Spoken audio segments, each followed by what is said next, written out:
did. Maybe doctor can ask him again. He can ask him.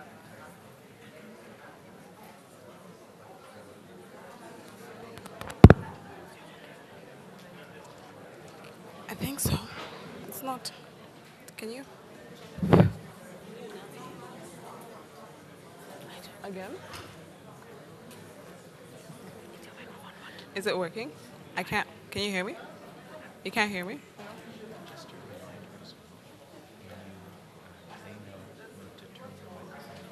Oh, okay. Okay. Okay. Okay. Thank you. Okay. Thank you so much. Thank you.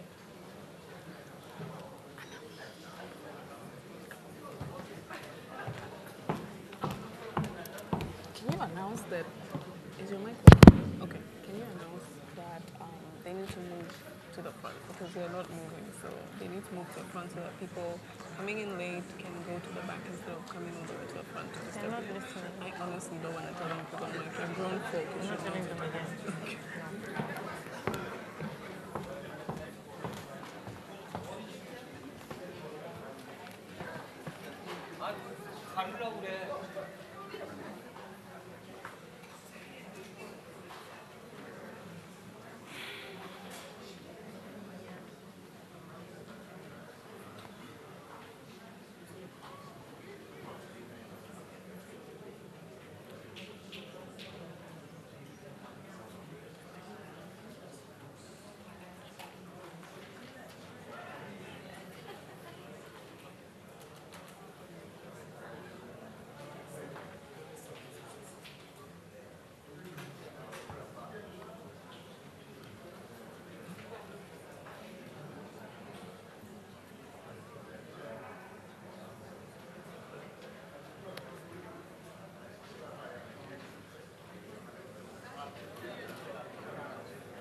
President is here.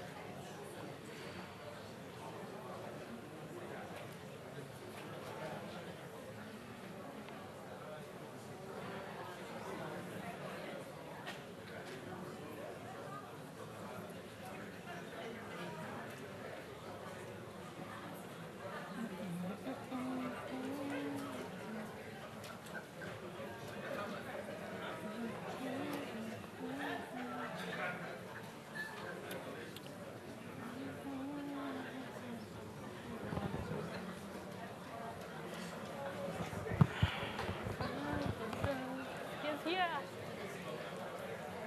Please stand. Wow.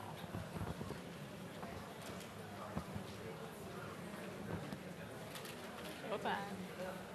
You made it. You made it. That's cool.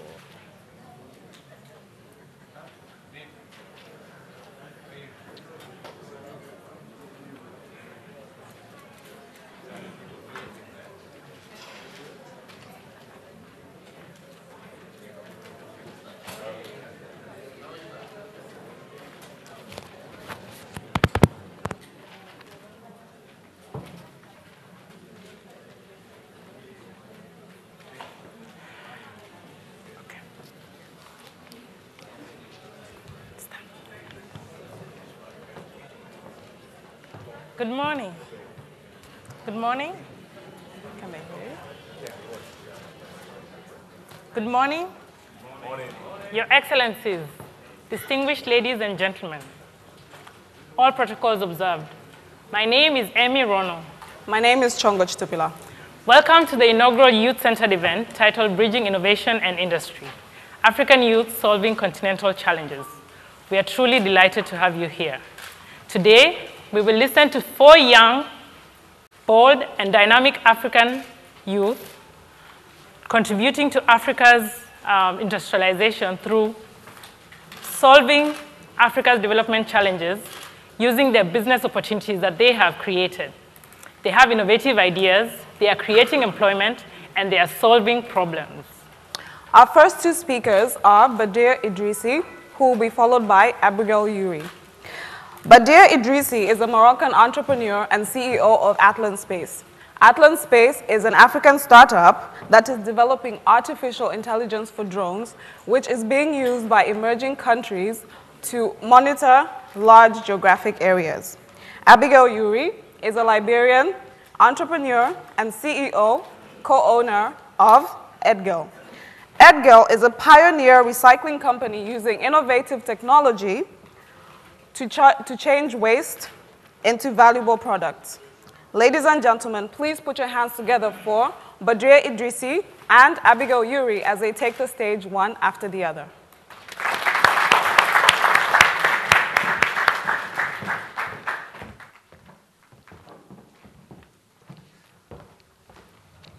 Hello. We are at the beginning of a new industrial era, an era that is totally different from the 3 previous industrial revolutions. The 3 first one was focusing on product. They were product-centric, resolving business and production issues. The new one is human-centric. It's focusing on people, resolving our daily challenges and issues. This is all thanks to artificial intelligence. But the most important part in the 4th industrial revolution is that it allows entrepreneurs from every country in the world to be productive and to add value, regardless of the country where they're coming and the infrastructure in their industrial infrastructure in their country. Why? Because artificial intelligence has only 3 magical ingredients. The first one is cloud computing. So before cloud computing, every entrepreneur or company needed its own computing power. It's like electrical power generators. So imagine that if every house needed its own power generator, we wouldn't have electricity. But with cloud computing, for a fraction of the price of having a large infrastructure, entrepreneurs can have the same calculation power as multinational companies. It's also thanks to algorithms and softwares that are open. And today, entrepreneurs can either use the open algorithms that are available, adapt them, or create new ones. It's also thanks to data and open data that is available. In 2017, the data that was created in 2017 is greater than what humanity has created during the last 5,000 years. This is exactly what we are using at Atlan Space to make drones smarter and truly unmanned. So going from 90 kilometers operation range to 700-kilometer operation range. And with the patented artificial intelligence that we developed, we were able to make drones smarter, allowing them to decide where they're going when monitoring a very large geographical areas. Understanding what they're seeing, and reacting and behaving depending on each situation. With this technology, we're today able to fight illegal fishing. And we have just launched with 2 of our partner NGOs in Europe a program called Fish Guard, where we are fighting illegal fishing in the Indian Ocean. And with our technology, governments are able to monitor very large marine areas, identify illegal fishing boats. So once the drone is going over a fishing boat, it understands that it's a fishing boat that is fishing illegally. It's not a cruising ship. It's not a tanker. It's a fishing boat that is fishing illegally. So, and then the drone behaves, whether maneuvers at low altitude to signify to the fishing boat that they have been spotted, or notifies the authorities to intervene. The same technology can be used for precision agriculture. Precision agriculture allows farmers to hugely increase their yield while decreasing the cost. But studies have shown that precision agriculture is only economically viable when done on farms that are greater than 50 to 200 hectares. But 80% of the African farmers have less than 5 hectares. So while using our technology, we can advise small farmers on their farm, on the specific field they're farming, what they should do. So for example, adding nutriment, adding pesticide or water, and increasing their production. We are also today discussing with the global NGO to deploy our solution to fight illegal mining in Latin America. But what we are doing is not specific to us. It's not a miracle that we created. It's only what we call an African innovation model. Google just announced last week that the people are today able to book or to book a restaurant automatically with artificial intelligence. But our problems are deeper than this. Our problems are hunger. Our problems are electricity, illegal fishing. What's happening in our ocean, we cannot even see it. We cannot know what's happening there. So this is why we believe that the African problems can be solved with Africans. We are the best ones that have the culture and the sites to solve it. We then partner with global companies or global NGOs. For example, Atlant Space is sponsored by Microsoft, NVIDIA, and other big multinational companies. We're also working with global NGOs such as World Wildlife Fund and Grid Arundel. We then partner with local universities, and we're already in partnership in Morocco, for example, with 2 universities to develop furthermore the technology we're patenting. And for information, we have already issued 5 patents on Atlant Space technology. Artificial intelligence is creating a new employment shift. By 2030, the 85% of the jobs in 2030 are not known today. We don't know how people will be working then. But what we know is that those people will be interacting with artificial intelligence. So they need to be creative to be able to come up with ideas that artificial intelligence will not be able to do. They need to have emotional intelligence to be able to react to specific situations. And they need to be able to coding, to be able to communicate with the artificial intelligence. What we are doing at Atlant Space is replicable in Africa. It's not something that we're coming from other countries or wherever. It's really something that can be duplicable in any country in Africa. When we started our project, everyone in Morocco was telling us drones is illegal, you cannot do it. But then we found out that it was regulated, not illegal. Everyone was telling us artificial intelligence is not for Africa. Go to Europe or go to USA, you will be better suited there. But we remained here because we believe that we can solve African problems with African people. Atlant Space is about our identity. Atlant comes from Atlantic, from Africa, from Arab, Amazigh, and most importantly from Atlantis, the mythological city that was said to be living in harmony with its environment. Thank you very much.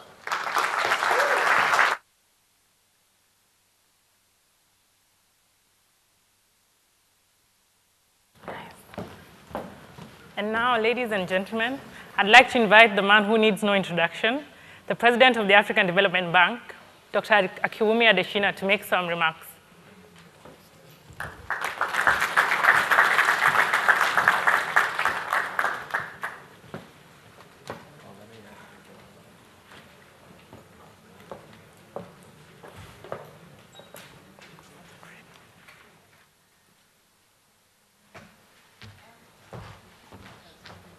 Well, good morning, everyone. Welcome to the 53rd annual meetings of the African Development Bank. We're kicking it off this morning with such an exciting session. Let me recognize the presence of our Dean of the Board, Dean Zaglu. Please put your hands for our Dean. Thank you, Dean, and the rest of the executive directors for all the help that you actually gave us to get here on the annual meetings. I'm also very delighted to be here this morning because the young professionals are the ones that actually put this session together. You know, I used to be so young, but I want to say that what I wish I was doing, so what you were doing at your age, you'd be much better than us, I can tell you, you know, as leaders. So I want to thank, I can't see my nose because of the way this thing is done. Can you put on the lights so I can see myself? Can you put on the lights? I can't read from here. Changa Chitapila, and also Emmy Reno, and Rob Tell. Is Rob Tell here? They're the ones that put all these sessions together. Thank you very much. I think that, you know, just listening to the session right now by Bada just tells you about the youth in Africa. Sometimes all you see on the television will be the young people in Africa, you know, migrating out of Africa, you know, holding on to rickety boats on the Mediterranean Sea and so on. That's not the Africa that we want. The Africa we want is exactly what Bada has just explained to you, you know, where you have a lot of young people bristling with a lot of dynamism, with energy, with creativity and entrepreneurship. And our task is actually to harness all of that. And we have our vice president here, you know, Jennifer and all our group that are working on the issue of the gender and also women. Please, thank you very much for all the great work that you're doing. I am absolutely confident that the young people are not just the future of Africa. They are Africa's present. And I really think that the kind of things that you were saying about artificial intelligence, quantum computing, and things like that, those are the things that will drive the fourth industrial revolution. And so we've got to be at the crest of it very, very early. So I want to thank you very much for what you're doing. I know you have several other sessions, people that are going to be speaking, but at the end of the day, the only message I want to convey to you is that we must trust Africa's youth, support Africa's youth, make sure that as a bank we put our financing to risk, to take the risk on behalf of Africans' youth. Because if nobody actually took a risk on Mark Zuckerberg, if nobody actually took a risk on Bill Gates, where will they be today? I just want to say that Africans' youth are worth taking risk on. And I have no doubt that Africa's future will be much better with them. Thank you, and I wish you a very good meeting.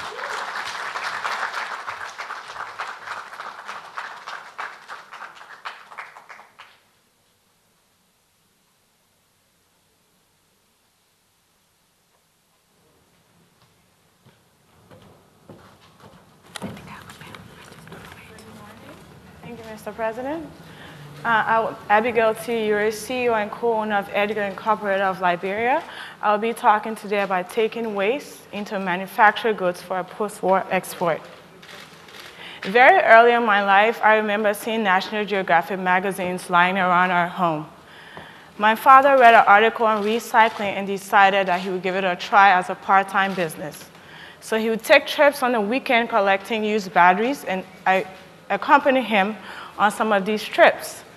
Not long thereafter, the Civil War started. So we moved around the region during times of unrest, but always coming back and helping with the post-war cleanup during this process.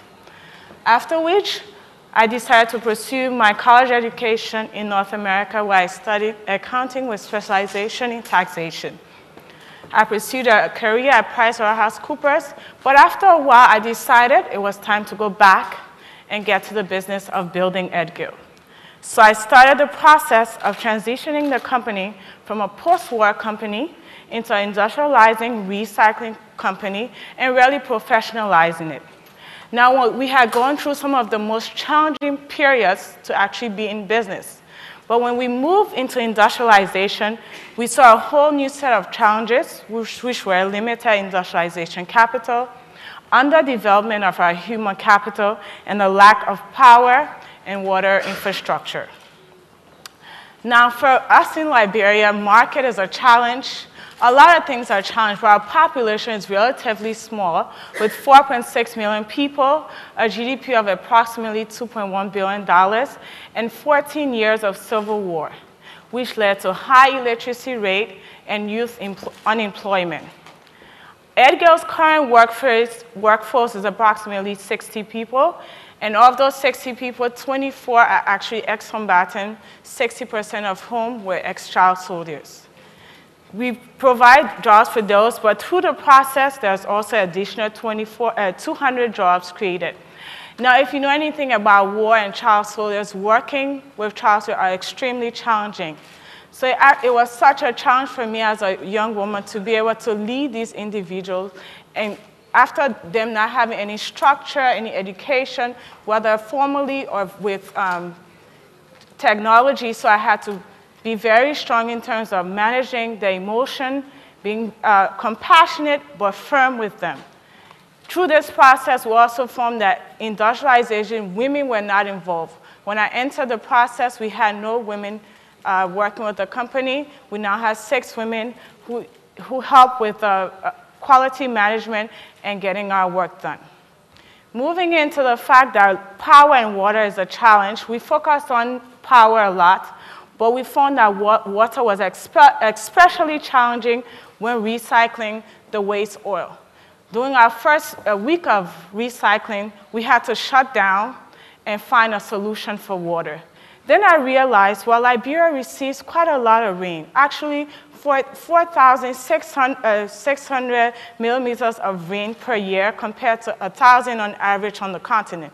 So we collected rainwater. We created a system to recycle the rainwater to make sure that we'll always have water for production.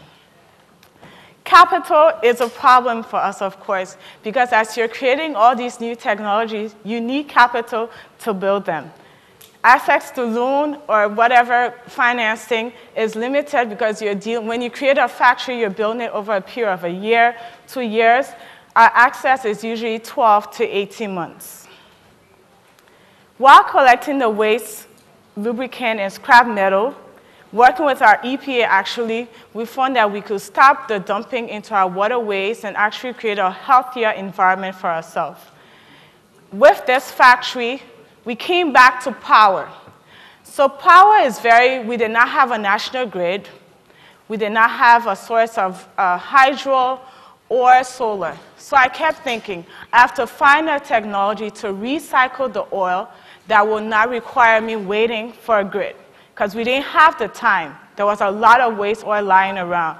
As we looked around the world for technology, we found that there were technology using coal, using solar, using power from the grid. But then I thought, okay, we have a lot of biomass. We have palm kernel shells. We have waste wood. We have bamboo that grows very fast in a short period of time. So let's use biomass to create a source of energy. So we built a factory using this biomass as an energy source, and it actually represents 70% of the energy that we use to recycle oil. Coming back to us with a population of 4.6 million people, Liberia could not be just our market. So we had to look beyond our borders. As we looked beyond our borders, we found that we could expand our network, and we started to export to countries around the world, including Busan, South Korea, where we are today, India, China, the United Kingdom, Nigeria, and UAE. We export everything ranging from aluminum to zinc, pelletized plastic, and recycle-based lubricants.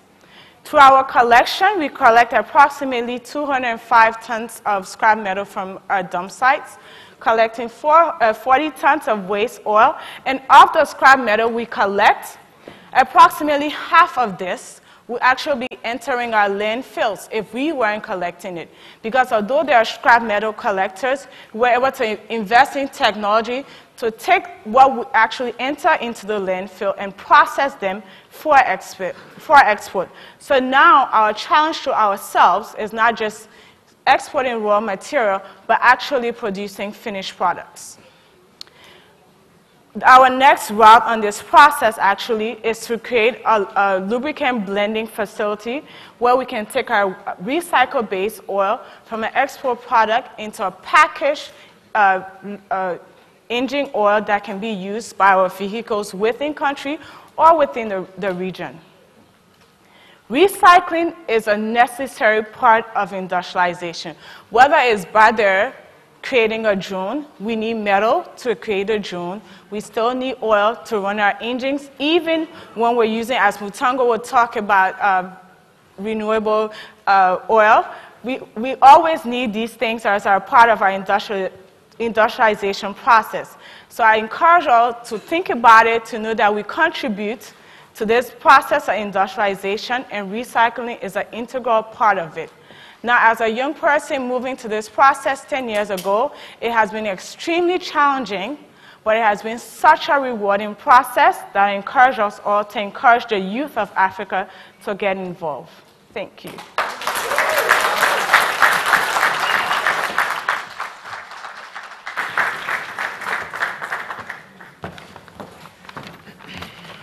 And now we'd like to recognize and thank the President's delegation as they leave for another event. Thank you.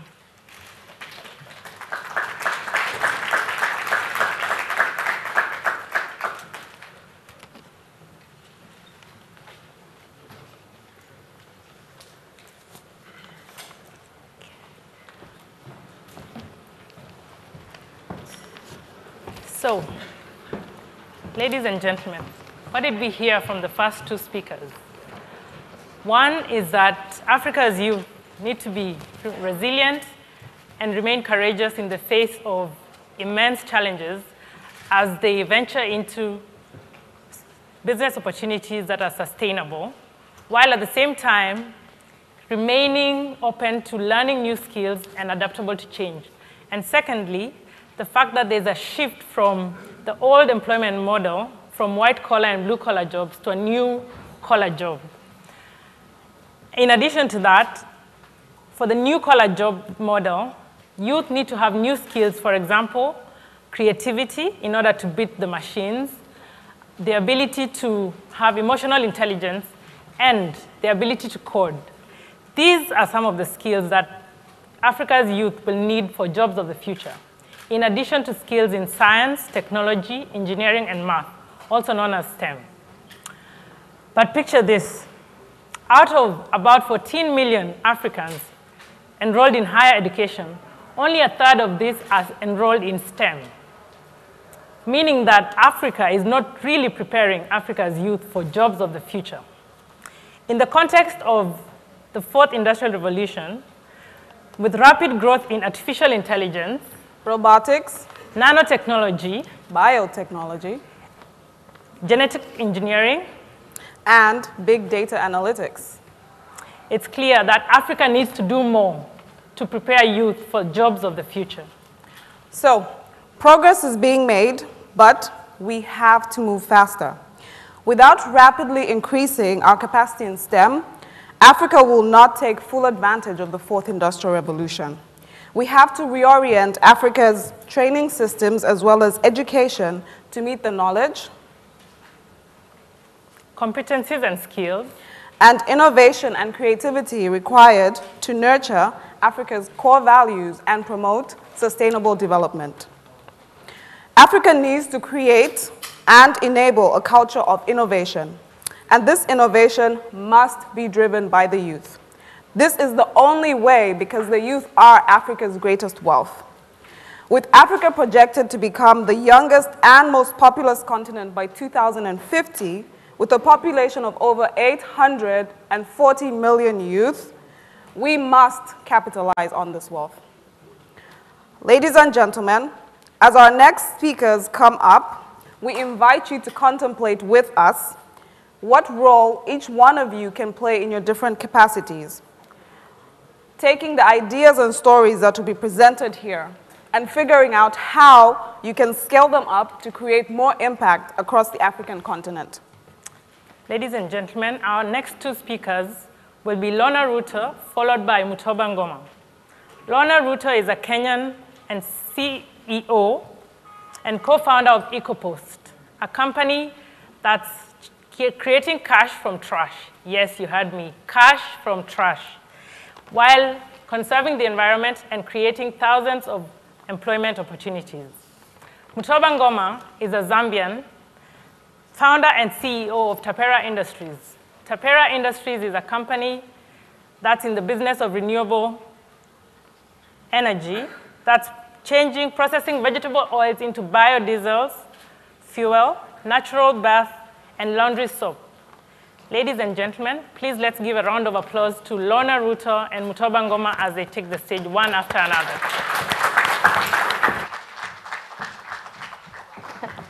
Thank you. Thank you.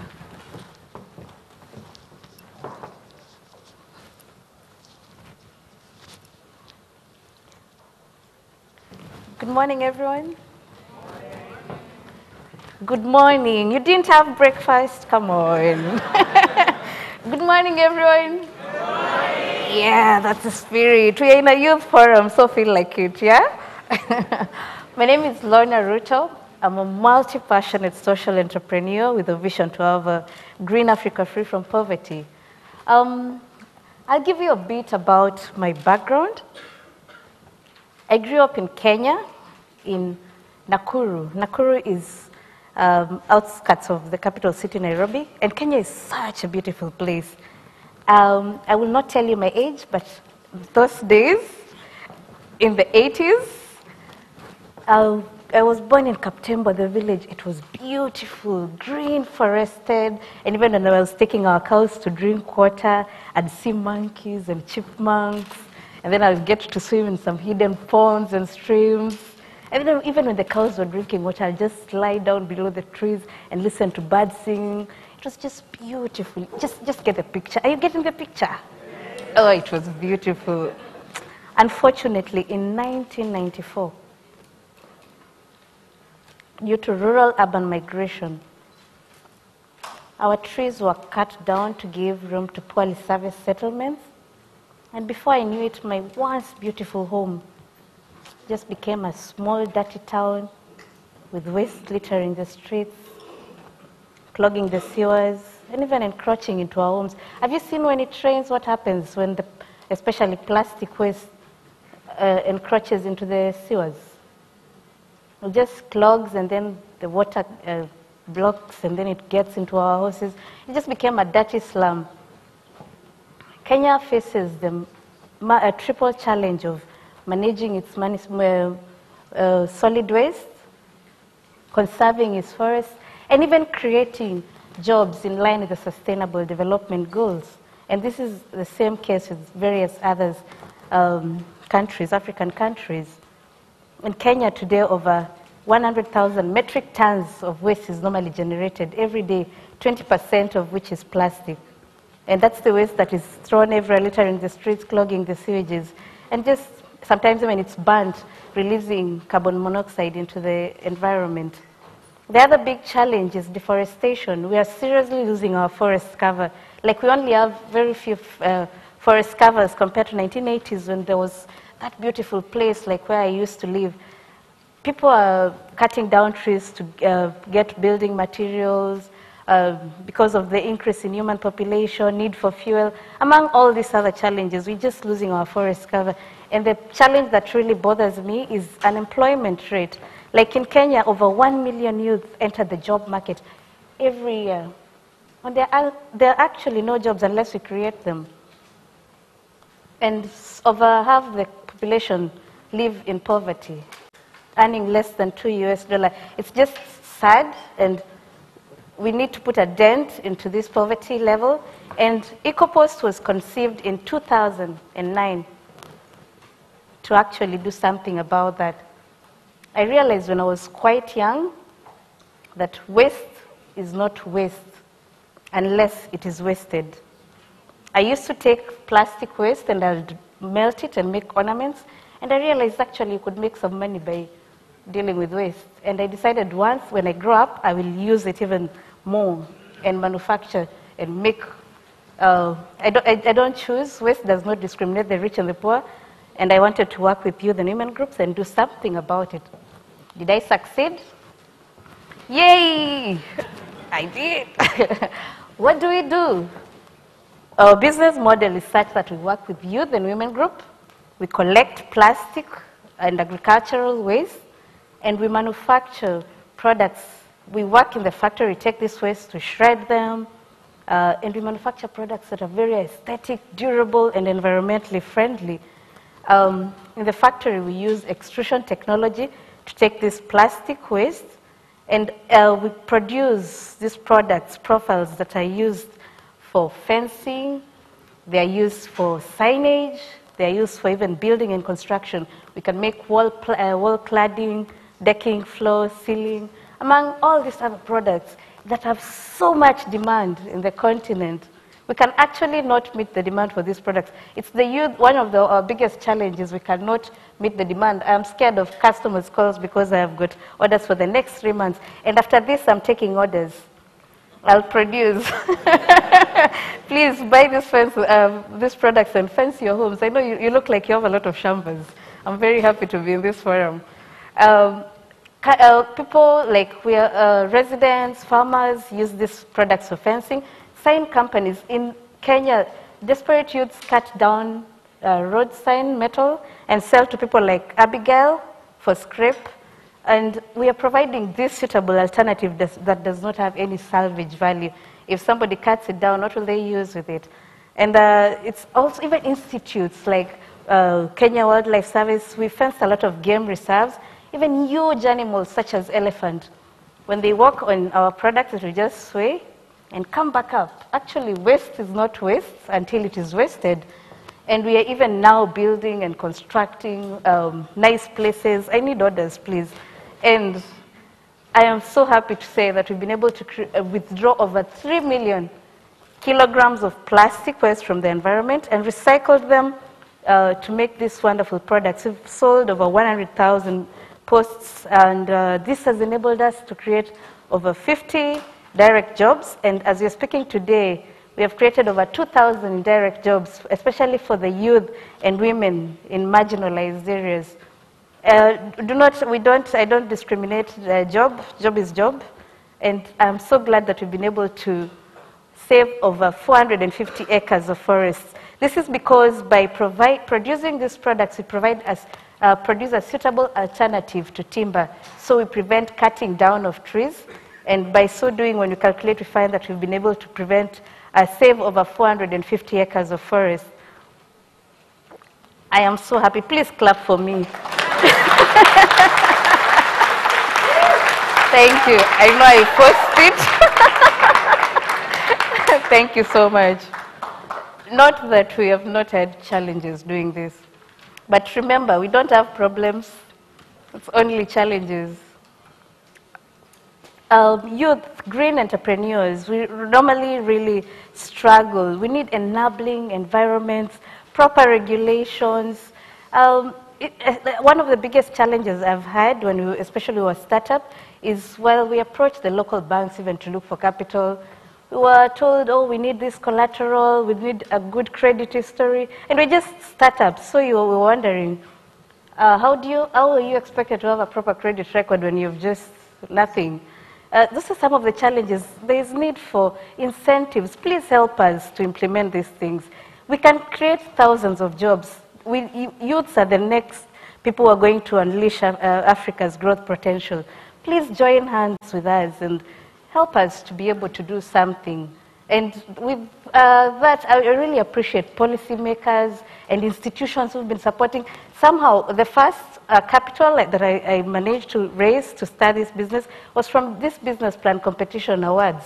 We're able to raise some funds, and I hear there's an award today, and I know some youths are going to come out and create job opportunities thanks to the institutions that have enabled this to become possible. Please continue, work with us. Help us to get this capital, do something, and unleash Africa's growth potential. It is very important. And I would encourage any youth outside there, if you have any idea, just be fearless, do something, start with whatever you have. Don't wait, capital will follow you. I can see beautiful, handsome people here who are going to write these checks. Please write them to these youths. Help us to go out there and create a difference. Join and work together with us and make the world a better place. Thank you so much for giving me this great opportunity. Thank you.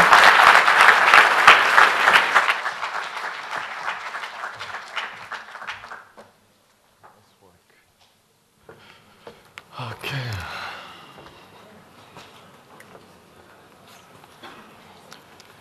Good morning, ladies and gentlemen.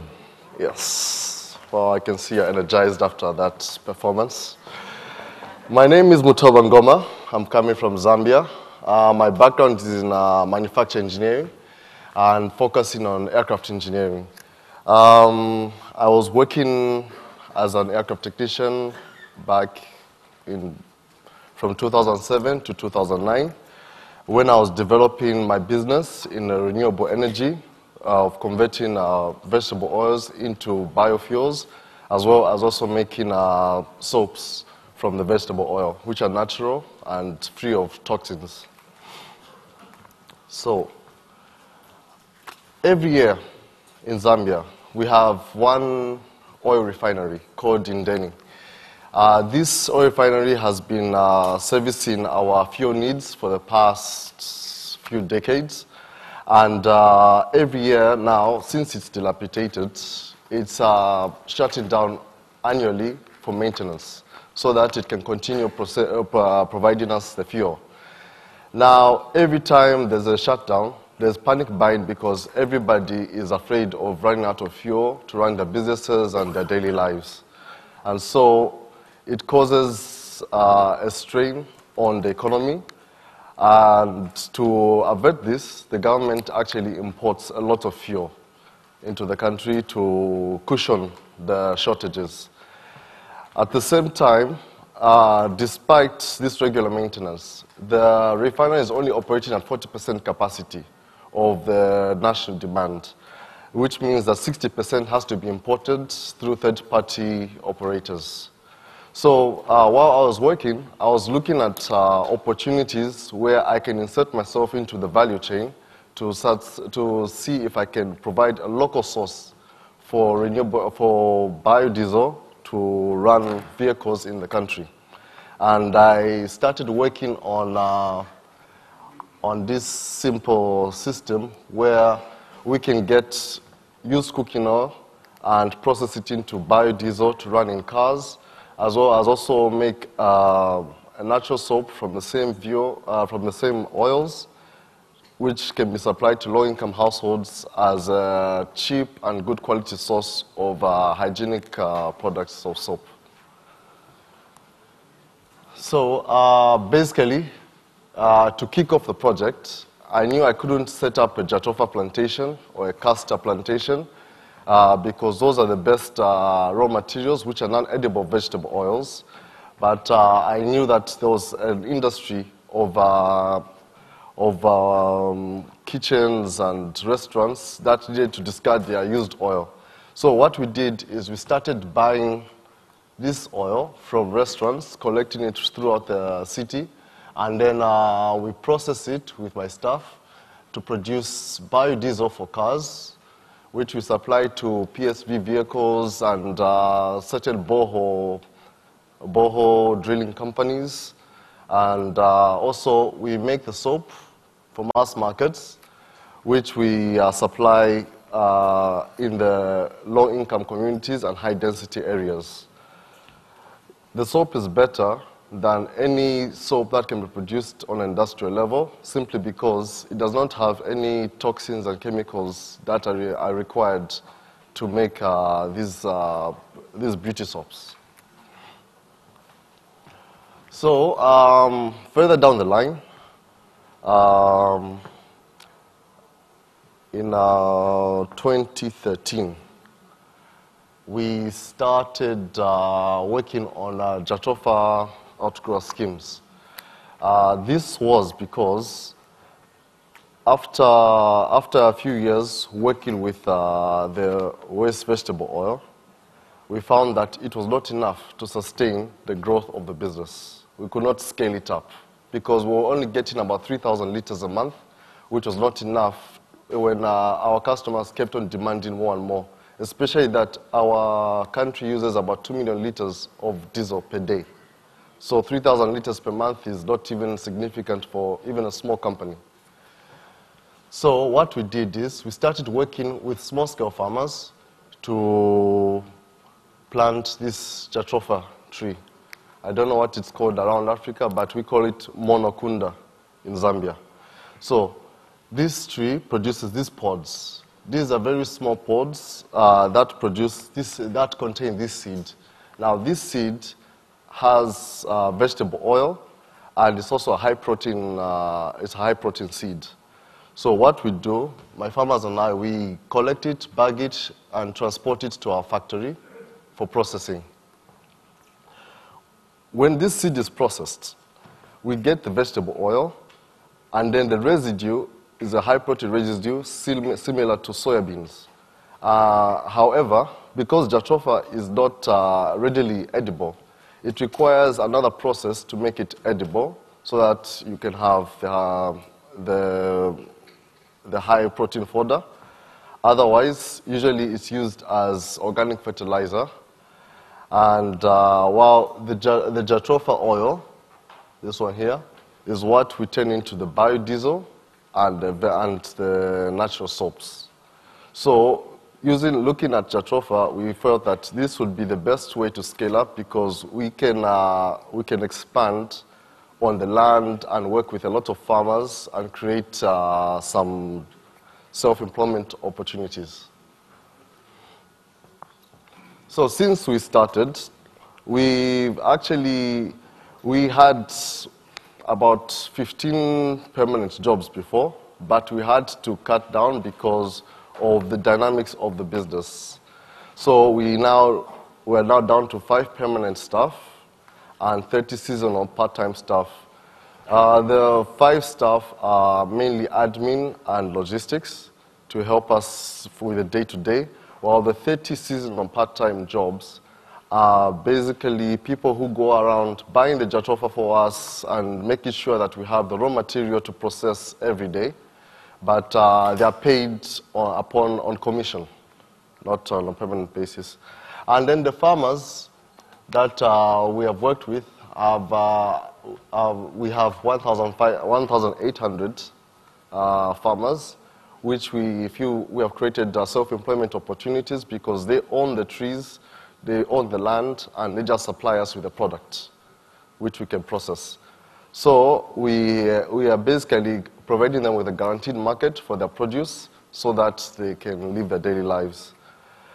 And then our other impact is that we have increased access to hygiene products because in the past 6 months, Zambia has just recovered from a situation where we had a cholera outbreak. And one of the reasons was that access to soap is very limited because it's expensive. And access to good quality soap is even more rare. So we felt that we can provide a soap that they can use, that is hygienic and readily available. And then also through the usage of biodiesel, we have reduced greenhouse gas emissions in the country.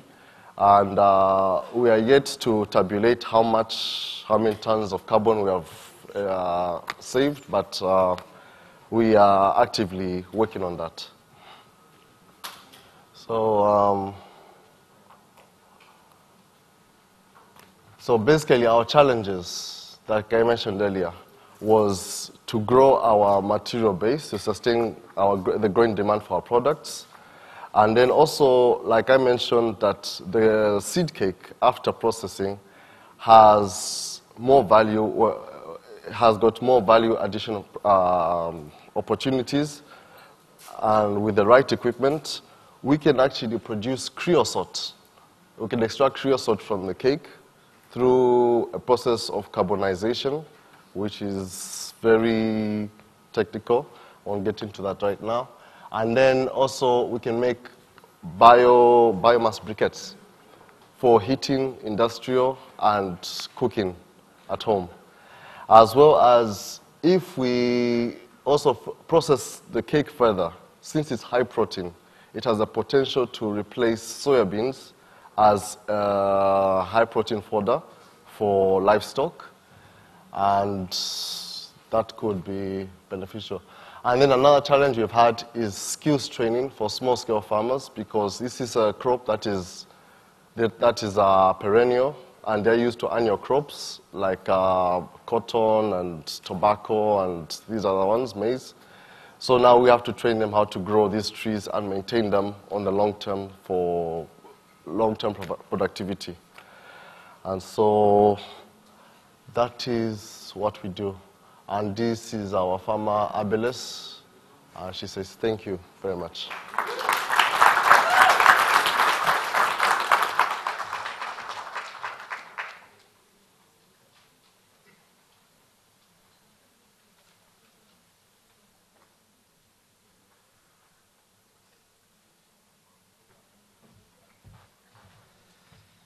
All right, good morning, everyone. Let's hope this is working. Can you hear me also in the back row? Yes? Sounds good. All right, then let's also welcome our youth entrepreneurs. Please join me on the stage. Good morning, everyone. It's good to see the room packed. Please. Yeah, so for this session, obviously it's titled the Q&A session. First of all, we want to welcome our governors as well. So let's give it up for our governors.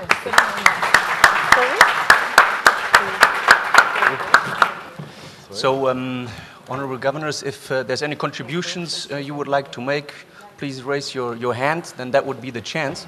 Otherwise, we'll continue, and obviously there's also the opportunity to continue and bring in comments or questions. So let's also raise the hand again for our 4 youth entrepreneurs. We have Bader, we have Mutoba, Lorna, and Abigail. And then joining me as well, pretty much on the stage, is pretty much the team of the Presidential Youth Advisory Group members. We have, yeah, is the microphone working? Keep going. All right. So we are obviously from the Young Professionals program of the African Development Bank. My colleagues Emmy and Chongu you have already met. So we represent the entire young professional groups of the bank, and we have the Presidential Youth Advisory Group members as well. So what we'd like to do is pretty much start with a few questions first to our youth entrepreneurs, and then we'll open it up so for Q&As from the floor. Sounds good? All right, sounds good. So. Thank you, Jerome. Can we have another round of applause? Because, you know, because I think they've done quite a phenomenal job, first in creativity and in tenacity. You know, the reality is that 3% of the population of the planet are entrepreneurs. And out of 10 entrepreneurs, only 1 succeeds. So, and to succeed, it takes what you guys have shown, a lot of creativity, and really, congratulations, right? So, Jerome, maybe you want to start with a few questions for the... Right, so I would start with Bader, then pretty much, I think the concept of the new color profile that you raised is very interesting, obviously in the knowledge world that we live in. So you mentioned the emotional intelligence that is important sort of to equip our youth and able to sort of be able to contribute to employment on the continent. So, but from your perspective, what we see is also we have a qualified youth on the continent that don't find employment, or we have the youth that have not the right skills. Maybe you could share a little bit your views and what it takes, literally, to move this forward. Yeah, actually what's happening is that our education system is educating people to be employees. And this is the old education system. We're seeing more and more that people will be self-employed or freelance, and my generation has not been educated to be self-employed. We, in our education, we were waiting for, we learned how to wait for orders and how to wait for tasks to do our job. We're not creative. We don't create our own tasks. We don't create our own goals. And this has to shift, because more and more jobs will shift from the white collar, blue collar, to the new color. And the new color is a person that will define his own goals, his own daily tasks, and that he will be interacting with artificial intelligence and with other new technologies. But most importantly is that with artificial intelligence, today in education, there is a shift from giving students to learn basic formulas to shifting to allowing students to be creative and to use the tools they're having to produce something new, something really that adds value to their community or to their environment. Yeah. Thank you so much. Mamadou. Yes. My question is for Lorna. What was the hardest thing you had to do when you started this journey as an entrepreneur? Thank you for that question. It's really reminding me of the hard thing I had to do. No, so that we can learn the lesson from you, right? Well, well, after graduation, I got a job at a bank. I've worked in 3 banks in the past. I wrote my resignation letter, and 1 year down the line, I used to go to the HR office, and I decided, I just came to say hi. Hi, how are you? Then I rushed back with my letter. It was very scary to resign, to go into an unknown world, leave your white-collar job, and I thank God that I got the strength, and I don't regret it because right now I feel so good that I'm able to work with youth and women especially, because I really enjoy the job, but it could not fulfill my innate need, and I appreciate that question once again. Thank you. I mean, it's interesting that you say that.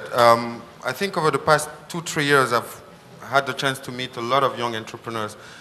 30% that I've met had a job in a bank before. And this leads to my next question.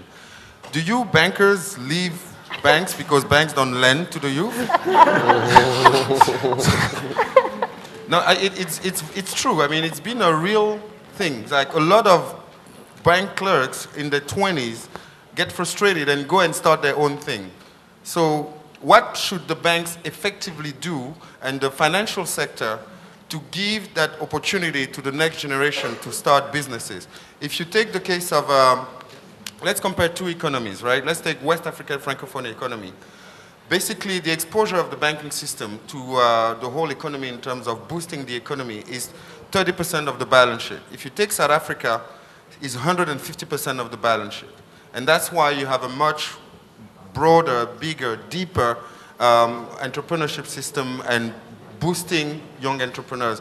So what do you think, after looking back at your journey, that banking system and financial institutions should do to make people like you become the next Steve Jobs on the continent, or people like Badr here? Tell me. Or maybe one of you 4 can try and help us on that. It looks like she has something to say. Well, I do think that the banks play a major role in it, and giving the youth the chance ultimately. I haven't worked in a bank, but I was an accountant for many years. And so I think when we have a structure that we do, like for example, I'm from West Africa, where we don't have a setup, everyone doesn't have collateral to use to get financing, the bank will have to be creative. So maybe what the bank should be doing is using youth in that work for them to let them find creative ways to be able to find more security in lending of youth. So that maybe the old way of lending doesn't work anymore. It doesn't mean you have a house, you go and you borrow and say this house is collateral. Maybe the banks will have to find a creative way in order to reach us. Thank you. So to your point, if you take the Silicon Valley, right, they don't go to a bank. What do? They look for venture capitalists. Yeah. They look for what you call the 3 Fs, fools, friends, and family. Yes. Right? Yes. So how do we develop an entrepreneurship incentive system on the continent, knowing that we don't all have a house, land, or collateral to give, and all have 10, 15, 20 years of experience? How do we create that?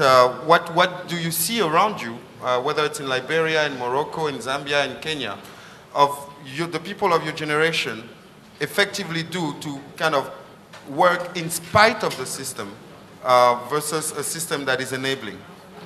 Well, I think like persistence is one thing. And I think I find that among a lot of the young people I know, sometimes we try And then, like, before getting, for me, example, before getting to recycle oil that actually works, like, I had an aluminum factory that the energy was too expensive, that I had to shut down. I did a pump connect, like, I went through several businesses. So it's about persistence. It's about persistence, it's about learning, pushing yourself to learn across the board. So I was an accountant, but it didn't stop me from going to something that I needed chemical engineering knowledge for. So you do that, and also with regards to raising money, I don't think we use enough sometimes. Sometimes our friends and family don't give the youth the chance, but I think it's a medium that we have to explore more. Like even with our friends, even if your friends collect like $100 each, it could like help you. Thank you very much for the contributions. Maybe just also for the next sort of answers of the questions that will come. Let's speak up a little bit so everyone can hear. I think it's just that part. So Mutoba, just for what you outlined, very interesting. I think brought up a theme, namely to say how do we scale up from the 550 to the 1,800 to the 20,000 farmers that you mentioned. Share a little bit more of your views, how you sort of progressed in the past and your vision to really accomplish this. Okay, how I started, and even like maybe I'll touch on what she was talking about, the persistence. You know, like a lot of entrepreneurs in Africa, the first thing about when they want to start, they talk about finding funds, so need money, need someone to give me some money, the banks, the government, and whatnot. The problem with that is that a lot of people are skeptical, and basically when they look at African youth, they find there's no track record. And the first thing when I was starting out, because I was retrenched from my job in 2009 because the airline closed down. So I found myself unemployed. So it wasn't a choice. I had to make a plan. And what happened was that I did not have a track record to say that I've been doing business for so long, so I couldn't go to the bank and say, I'm going to do this, I'm going to do that, and if you give me this money, this is what's going to happen.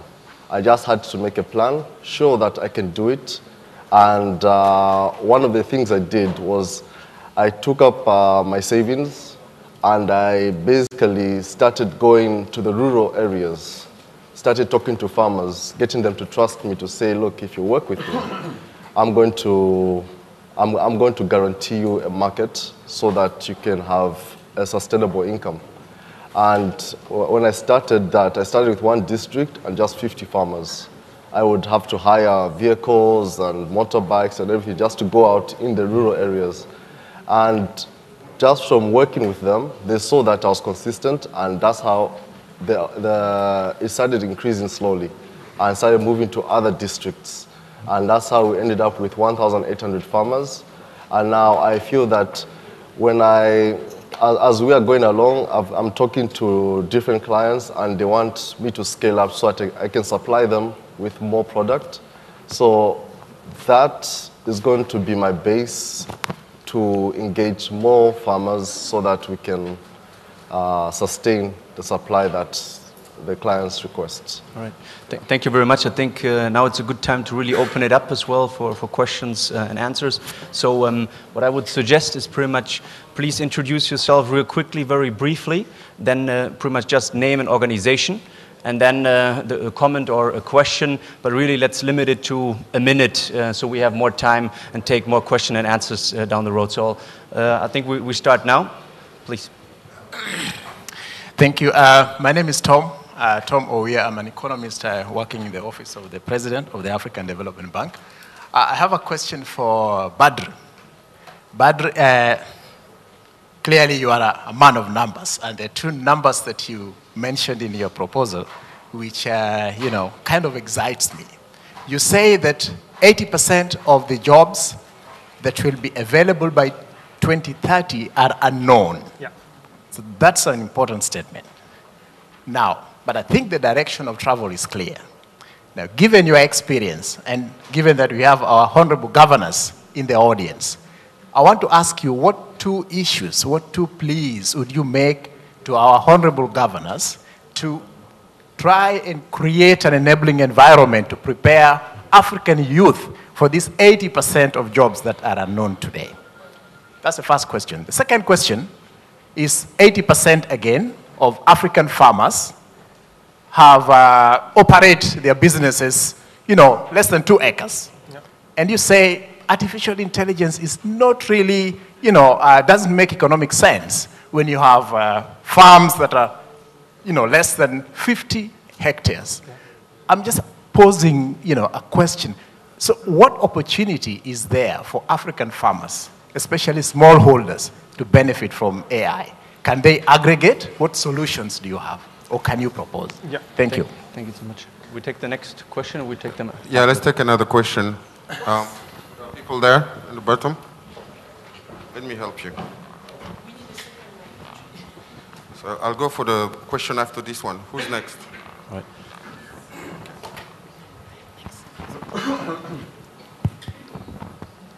right. Good morning, ladies and gentlemen. Good morning. Perhaps introducing myself would be very good. My name is Henry Magino. I come from Uganda, and I'm a member of the board of Uganda Development Bank. My question goes to my sister from Kenya. And I think it's not a question, it's something which I'm very excited about. In Uganda Development Bank, we are funding a quality plastic recycling plant. And when we visited it about 3 weeks ago, it was amazing what they do. Actually, apart from you as an entrepreneur making money out of plastics, they actually give a lot of indirect employment. The challenge they're having is that the way they are collecting the plastic is very ad hoc, in the sense that they go to the sidelines and keep picking whatever is floating on the water and what is at the roadside. So there is no structured way of collecting the plastic. Now, they're trying to get some multinationals to partner with them in order to fund the collection part, and they are targeting Coca-Cola.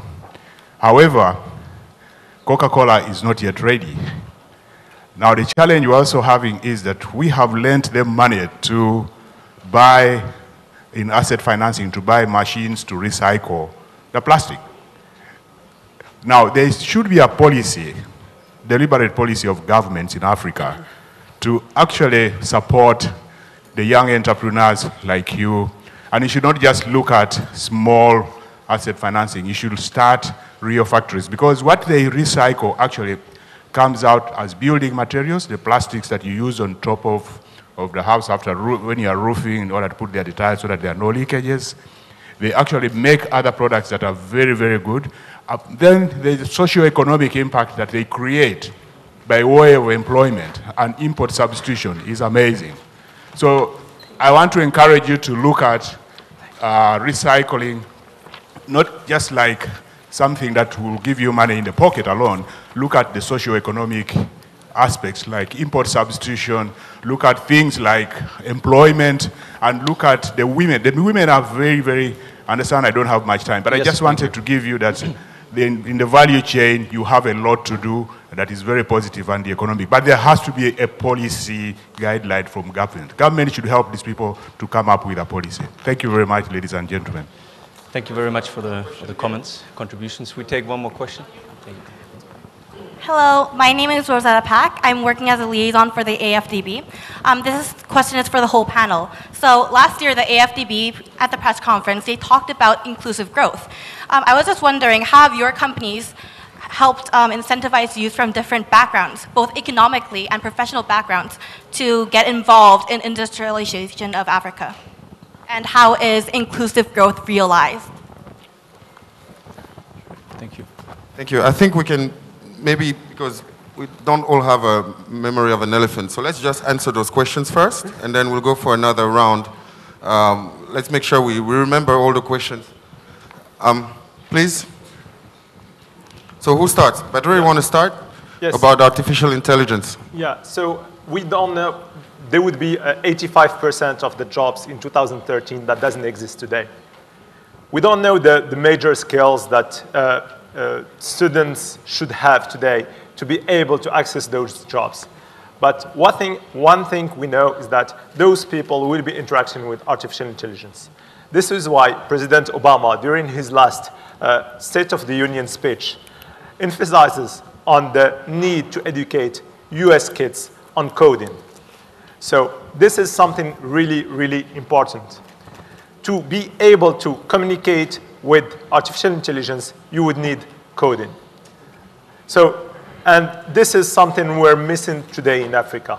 We're still focusing on making kids learn on the standard old way, on the need to educate US kids on coding. So this is something really, really important. To be able to communicate with artificial intelligence, you would need coding. So, and this is something we're missing today in Africa. We're still focusing on making kids learn on the standard old ways that we used to be taught with, but not with interactive learning. So this regarding agriculture, we are today working on project where small farmers that have 5 hectares, 1 hectare, more or less, can subscribe to a service and we find large geographical areas where they would be, for example, covering 10,000 hectares per day. And for each farmer, we will be receiving a week during the week an SMS or a voice call telling him what to do in this specific field. Say, for example, in the North field, you have, for example, olive trees, and there is a lack of water in those olive trees, and water. On this side, you're lacking fertilizers, and so on. So it should be really specific to his small field. It's like an aggregation, but small farmers will be aggregating themselves and coming to us. Who will be aggregating them? A service that will be really easy to use for them. They will not know that there is an artificial intelligence behind it or whatever. It will be user-friendly, and the farmer will just call, there will be a technician come in, pointing the GPS location of his farm, and then when the drone passes over, we'll take the data, analyze it, and send him the knowledge behind what has been analyzed on his field. We will not tell him, for example, this area is green or yellow or whatever, but we will tell him that you will need more water here, fertilizer, supplement.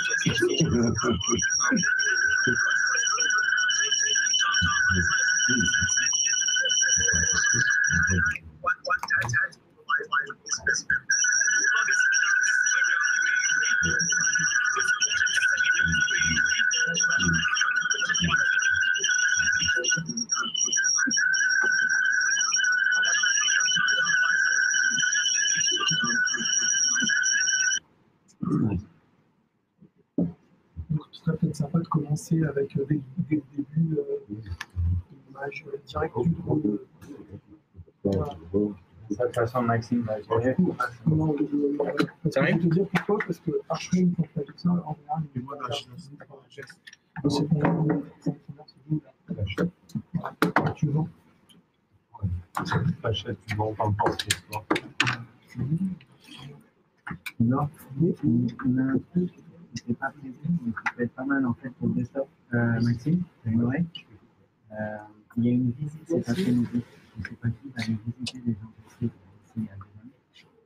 Donc Igor va faire des plans là-bas. Et s'il y a des plans sympas, ça peut valoir la peine de l'incorporer dans le desktop parce que l'industrialisation, c'est le thème des donc vous avez envoyé. On va envoyer Igor. C'est vraiment que le fort, parce que vous avez visité ça au sol exprès, pas de photographie intérieure. De Samsung, c'est interdit dans toutes les fabriques. C'est que le port. Ah, c'est ce qu'ils m'ont dit, le port, c'est bon. Tu ne vois rien faire. C'est une belle image.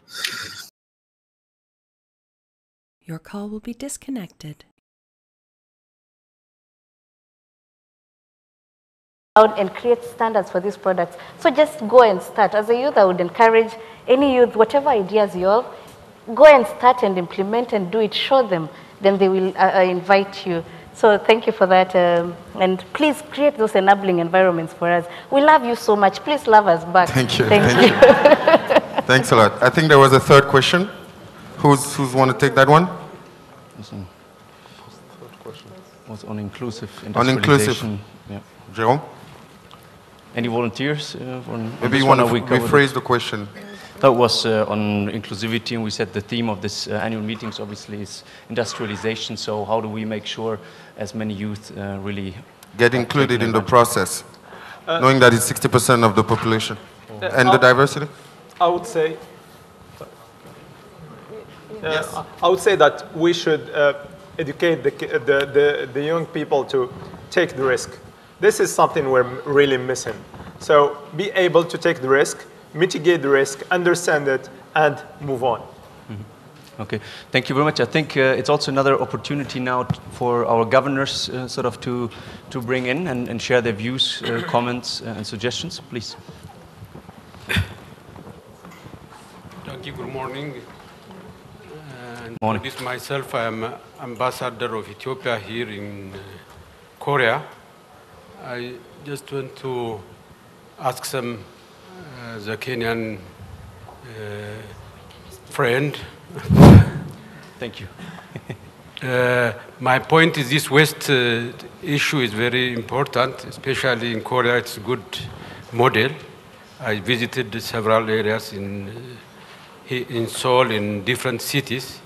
This is very, very important. It needs to integrate work with the governor. This waste, there are at least three types of waste. One is this plastic and so on, food items and iron something. How you start from the beginning, from the home, how to separate this is very, very important area. How the government and the others integrated this. If you are not integrated this one, I think it's very difficult, only individual working alone. It doesn't clean anything in the country. It had been very bad in Ethiopia. It kills more than 50 people, this waste, last year in Ethiopia, in Addis Ababa. So this is a very challenging area. How your government coordinate this issue with you is all as program, as a policy in the country. I want to know that part. Especially Koreans had a big problem in old times, 13, 14 years, but now well integrated and well worked and very, very good with government, and everybody have his own part. What the government do, what the private is doing. Right. Then what is the experience in Kenya? Okay, thank you. I think we're taking another question here. Maybe you want to introduce yourself. It's always good for people. Thank you. My name is Oscar Onyema. I'm the CEO of the Nigerian Stock Exchange and the president of the African Securities Exchanges. I wanted to ask you a question about financing. We've noticed that the stock exchanges in Africa are not a natural destination for entrepreneurs, especially young entrepreneurs. I think it's a cultural issue. And I just wanted to know, how can African exchanges position themselves as a natural destination for entrepreneurs 3, 5, 10 years from when you've started? Maybe you want to, should we ask you, when is the Nigeria Stock Exchange going to start an equivalent of the NASDAQ? Because that's where it starts, right? Okay, one more. Okay. Let me introduce myself. My name is Sami Zaghloul. I'm the executive director of the African Development Bank, representing Egypt and Djibouti on the board. I happen to be the dean of the board at the same time. As I was watching your presentations, I was asking myself, how can the bank be helpful and supportive in this very interesting endeavor that you've been dealing with? Two things came in mind. One is for the bank to be able to create a sort of a venture capital for African entrepreneurs.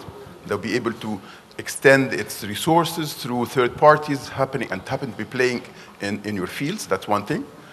The other thing is that I know that you need a lot of coaching as you go along. technical support for entrepreneurs. Entrepreneur centers for excellence to be developed in your countries is something that we have to think about ways how can we do this. Those are two things that came to mind. I would really ask you to either give me your feedback, your views on these things, or add on the agenda items that we would like to think about. Can we please Thank have a round of applause for that? Constructive, positive.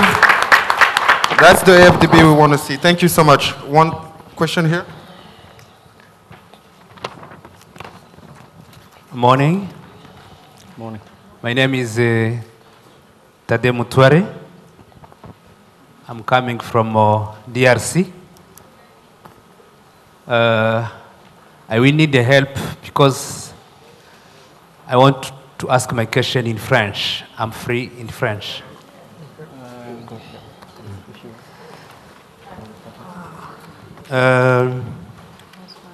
Just while they're, give them 1 second here until they're set up. It's also a good opportunity to sort of state we're obviously live streaming, so also good to recognize all our colleagues, friends around the world watching this now. So we had a couple of questions that we also took online, but many of those questions you have already answered, so please, now.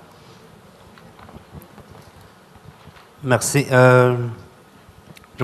Je voudrais d'abord, avant de poser ma question, féliciter les jeunes qui ont fait la présentation.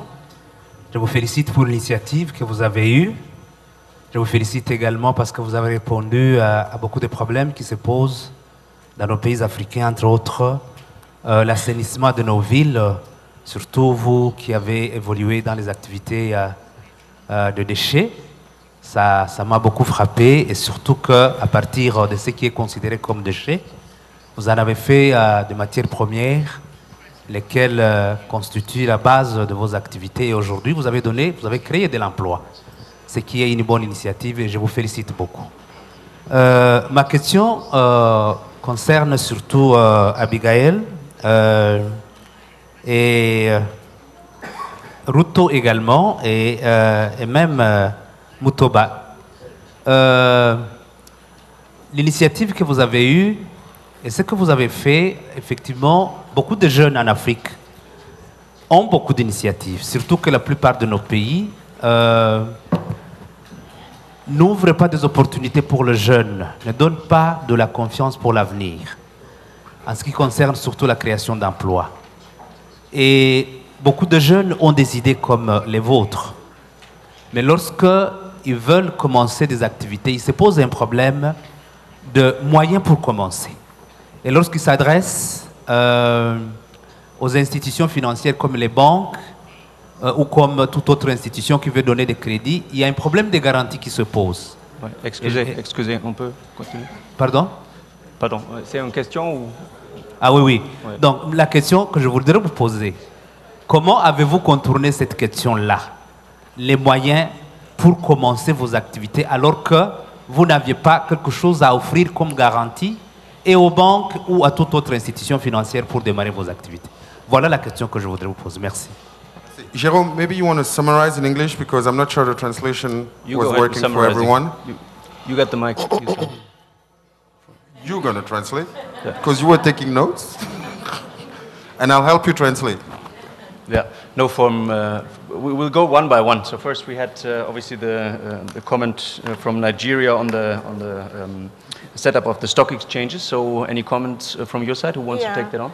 Regarding your question about the stock exchange, like the banks, I feel like if you look at the stock exchange, whether it's in New York or London or South Africa, there are standards that are set, like the banks. So you have these standards that not necessarily work for us. So it's also about if you decide that we're going to create a venture capitalist system that works for African youth, there will have to be a shift that you will not use the standards, whether it's on the New York Stock Exchange, Chicago, or Joburg. It will have to be shifted to work for us. It comes back, it's not the same as the banks, but it's like even as a VC, if you went to a VC in Silicon Valley, the things that it will require you to information setup that it will require from you are different from what we require, even for Badr in North America versus me in Western Africa. So I think if the stock exchange on the continent are going to try to address some of these issues, they will also have to shift.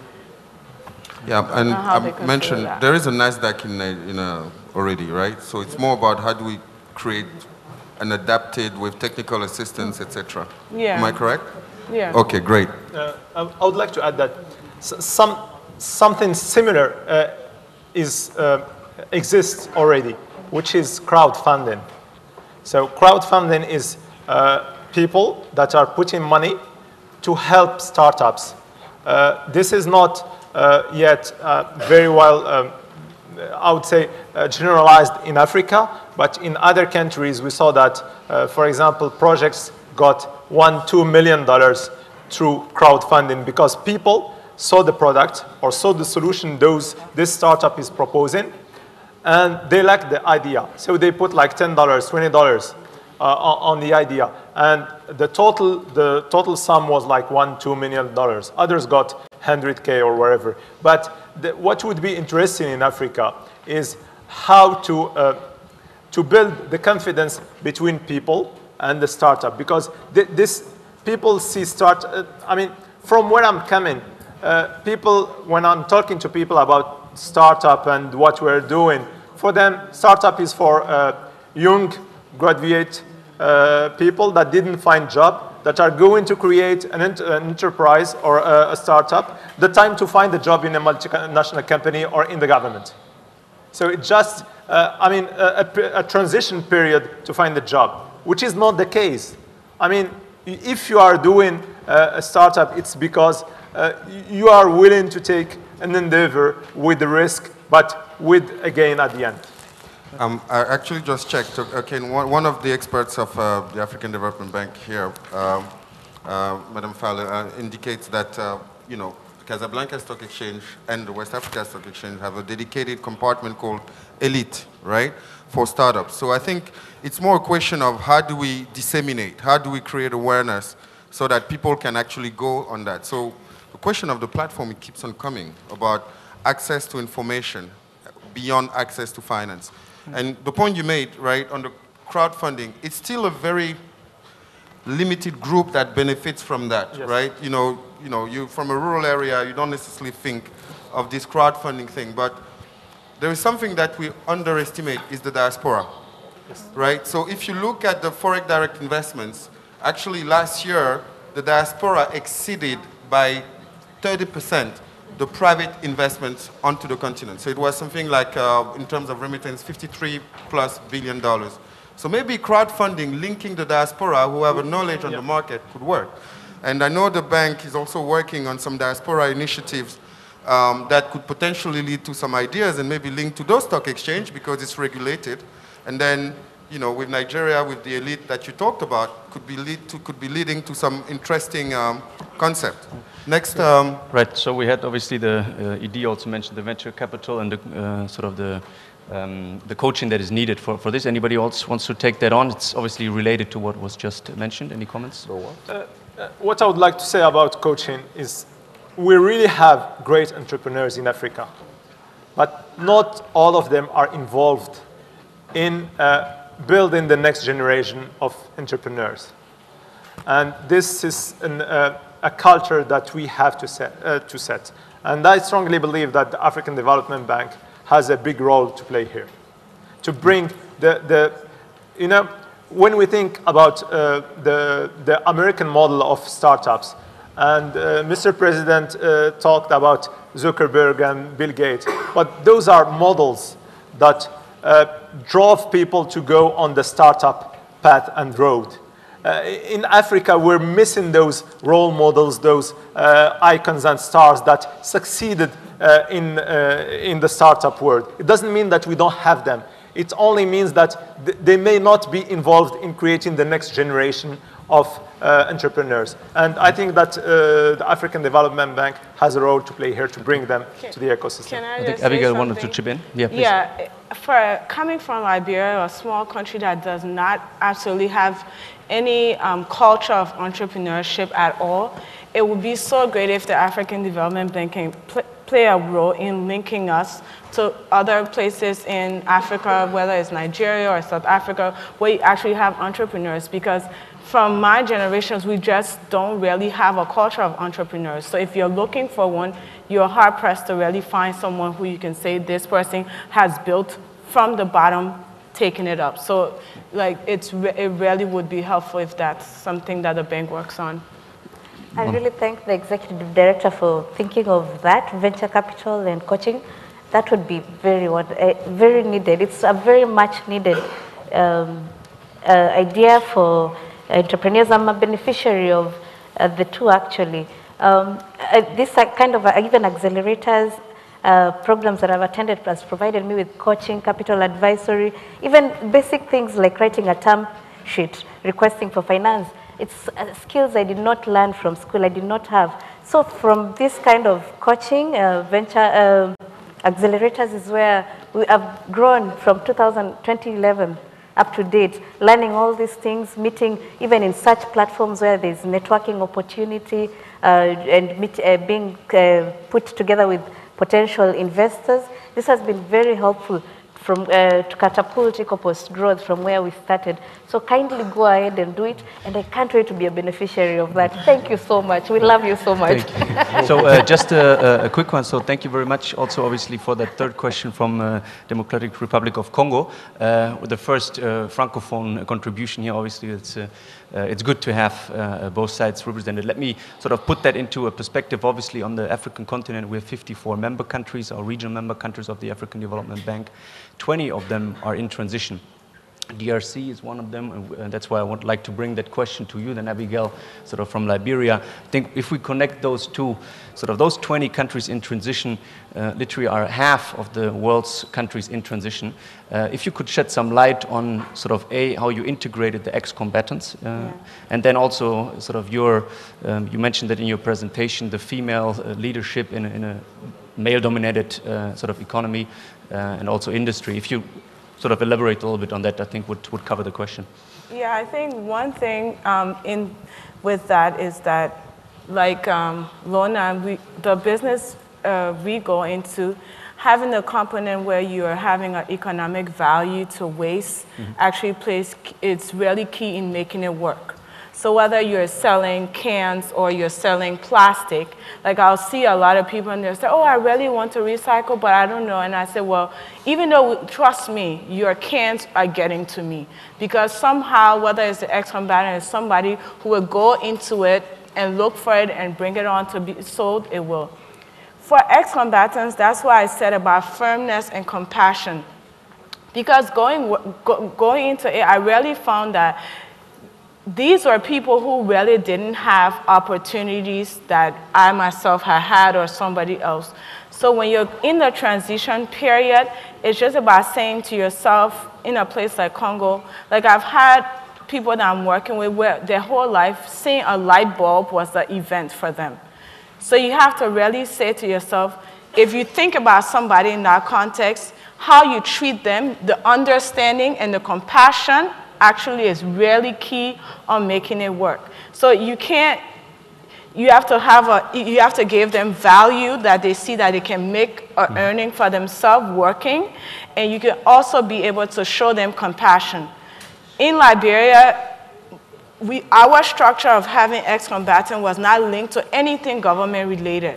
So it was just based on the fact that they knew they could come to me and they could get a job, they could bring scrap metal, I could buy it from them, and through that process, a relationship is built. And I don't have an exact model to tell you, like this will work A, B, C, but I know it does work, and it's showing them that you have to be consistent and you have to work hard.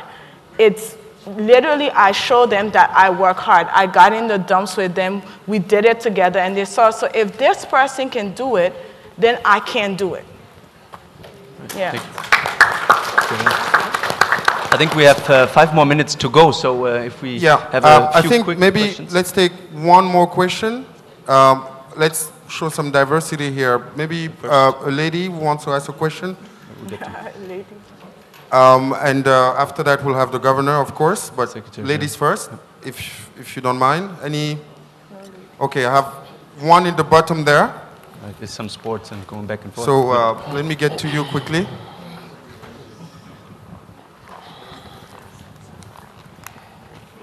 Here I am. Okay. Please introduce yourself. Hi, I'm Queen Diaho from the World Bank. I'm from Lesotho. I commend the presenters on the incredible work that they have done, which has created an environment for social change. There is a need to foster entrepreneurship for economic change or economic diversity or adaptability. I would like to ask the panelists whether they have advocated, and if they have, in what way, for policy change, which in many instances has been very stifling for entrepreneurship, especially for the youth. Thank you. Mm-hmm. Thank you, very good. Okay, thank you. We have the second mic here up front. We have the Secretary General. Yes. We had 2 mics. Yep. Thank you very much. I saw that I have been promoted to a governor. My ambition That's how quickly it can go. My ambition has not yet reached there. But my name is Vincent Mehele, Secretary General of the African Development Bank Group. My question, I have a question. If you look at the theme of the annual meetings is accelerating Africa's industrialization. Now, there is a dilemma for me, looking at you, in terms of what you do within the context of Africa and how you're trying to be part of Africa's industrialization. Of course, you require scaling up, right? You require all massive support to be able to get there. Now, there is the temptation, however, because someone has seen that you're very successful in Kenya for recycling, in Liberia, artificial intelligence, and then one big company comes to you. We want to buy you up. We're going to give you $20 million. And there you are. Oh, my goodness. They're going to inject a lot of money into my business. Are you going to fall to that temptation? Will you sell your company knowing the value you add in your community, knowing the value you add in Africa and in your country? Would you sell your company? Thank you. Very good one. A tough one, huh? You can, all right. Let's give it up. This is a good point. Third question. Yeah, Ole, please.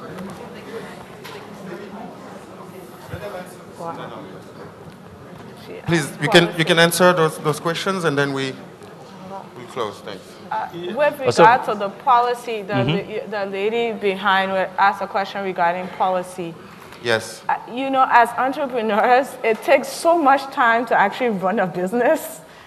And for a lot of us, we have to play so many roles in the business that when you have to run after government to change policy, it can be quite, I don't know, you know, for the others, but it can be quite challenging knowing that you need it and then you have to like push the government to do something that is obvious, you know, like for instance, in our case in Liberia, we're recycling, we get no absolute assistance for that, but to go to the government and say, oh, we beg you, it's kind of counterintuitive to what we're doing. No, I understand. I think one way we've participated in influencing policies is probably in attending some of the forums, invitations like maybe UN, there's an event, and we will be asked like what are our challenges as youths, and then we will probably inform them about procurement opportunities. Some have supported youth entrepreneurs to get green procurement opportunities by speaking loudly about it, lobbying and informing that we cannot get tenders. So it has been said that 30%. Yeah. Actually, Kenya, 30% of the procurement will now go to youth, right? By continually advocating, stating your challenges in such forums, you don't know who is seated outside there. Yeah. They'll probably take up that problem like the way we were called and told to sit down and create KEBS standards for our products, a standard that was not there. Maybe you can divide the work, right? Some go for entrepreneurship and others join the government so that they can work for policy. Yeah, that could work too. Any other point before? We have the Secretary. On the part for basically selling your business, I think that, you know, like a lot of businesses in the West, they started out with a goal to change their communities.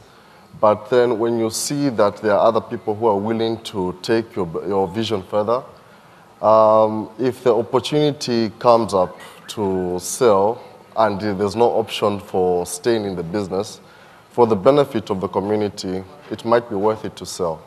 But personally, I wouldn't sell. I would rather take it as equity financing. Yeah. Very good. I think, I'm afraid the time is flying, so we have to Let's move maybe on. one last point from Badr and then we close. I would like just to add, to say that we have also to give the example to the next generations of entrepreneurs. Because selling by itself may not be for the money, but to show that businesses can succeed. One of the metrics in the US and Europe of a successful business or a successful entrepreneur is how many exits he's done on his life. How many times did he manage to build a company and sell it? So this selling may not be a bad thing by itself. As long as the idea and the impact that you've created can go on, selling may not be a bad thing by itself. So look, as a conclusion, one thing that comes up, right, is the hardship, right? So it takes so much to kind of run your business that you struggle to have a look at everything else. And it makes me think of this comment. So I'm from Cameroon, which shares a border with Nigeria. So Nigerians are English-speaking Cameroonian, technically. But you're okay with that, right? So I mean, we can discuss that later. But in Cameroon, we say, look, if you make it in Nigeria, you can make it anywhere, right? But the reality is that it's not a Nigerian problem; it's an African problem. Right? So if you make it in Africa, because everything around you is so hard that everywhere you go after that becomes extremely easy. Now, I have a question related to that. How do we create that environment, knowing that this is the future of our continent? What can be done? And maybe I should ask Ole Dibawada to share some perspective on that from a director at the African Development Bank. Thank you very much, Ibrahim. It's the same, Ibrahim Mamadou. We all profit. I wanted to know whether he was listening. Thanks, Mamadou.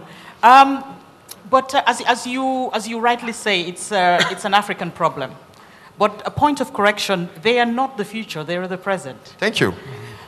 What I really wanted to say is, I think all the points that have been raised here, the bank has taken note of them, and this is the reason why the Jobs for Youth in Africa initiative has been launched. In 2016, we have the strategy. There's a lot of activities that are going on over the past 2 years that we have been working on. Particularly, there was a mention on the coding that President Obama talked about.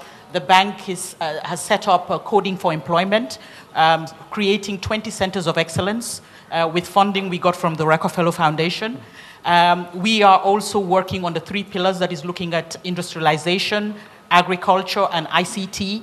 So there are different areas that the bank is doing in trying to create the 25 million jobs over the past 25 years, and at least targeting 50 million people. So in essence, the areas that you're talking about, startups, taking big risks and supporting the youth, these are areas that the bank is working on. In addition, with that vision, the president of the African Development Bank launched the Presidential Youth Advisory Group to support initiatives of this nature. They are part of the panel here, and they are also providing advice to the African Development Bank to take up these concerns, these issues that you have. I think what the PIAG members need to do more of is to reach out to the rural areas, be able to do a lot of advocacy work, and be able to support yourselves. In the programs that we have, there's a lot of coaching and mentoring, accompanying young entrepreneurs. There is also bridging top CEOs with younger CEOs. There's so many initiatives that the bank is doing, but the bank can only create that environment. And where we have the PIAG members, where we have yourselves, you take it and run with it.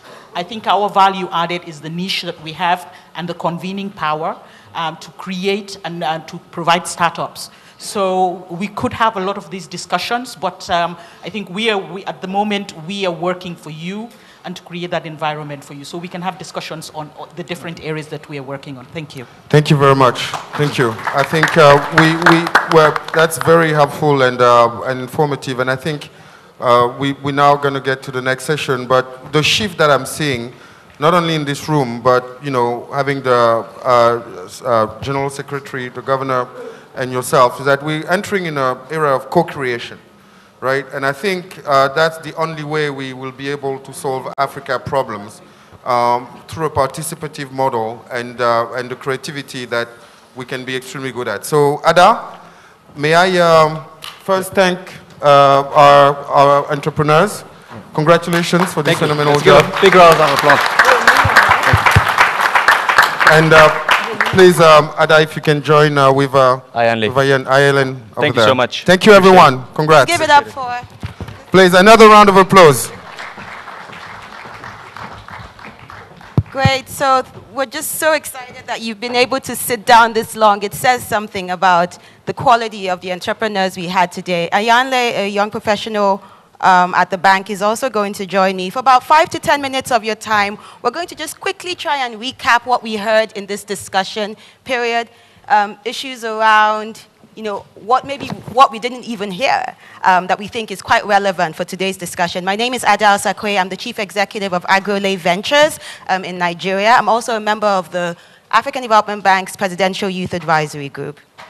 Hello, my name is Ayanle Daher. I'm also one of the 4 YPs that are here to contribute to this side event as well. So happy to be here. Fantastic. So like I said, we'll kind of go over what we just heard very, very quickly and things maybe like we didn't hear.